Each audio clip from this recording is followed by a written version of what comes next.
To you real quick about how I use my standing desk and what you can do to make your transition to standing a little bit better. A lot of people, when they started standing initially, they might get some sort of back pain or your legs get tired. It definitely takes a little bit of a time to adapt to, but if you take a few things into consideration that you're probably not thinking about, it can make a huge difference.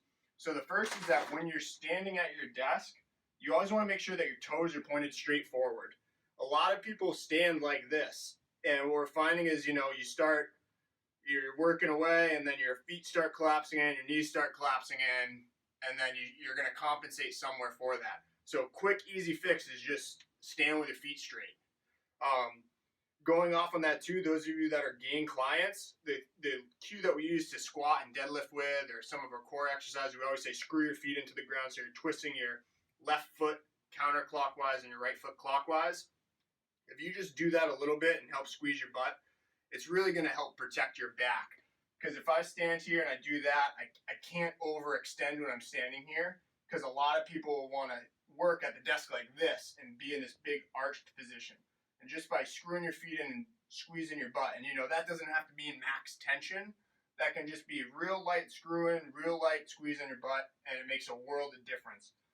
The other thing that you want to do when you get tired is get a step stool or a stack of books or anything and put your foot up on it. And that does the same thing. That takes you out of that big extension load here and puts it there. So the thing to watch for on here is always kind of try and switch your feet. I have the tendency to always put my right foot on it. So I try and spend a little bit more time with my left foot on it to kind of even things out. You can also use a ball.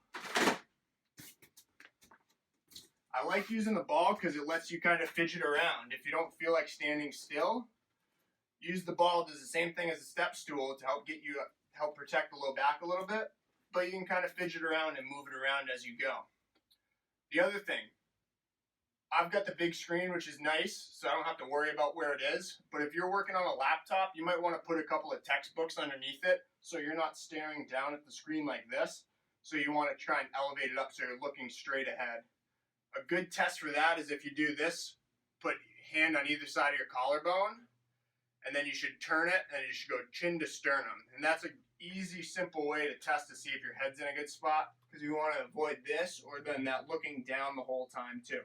So stand with your feet straight, screw them into the ground, squeeze your butt, put your foot up on something, step stool, ball, anything. And then if you're working on a laptop, try and elevate it up a little bit by using books.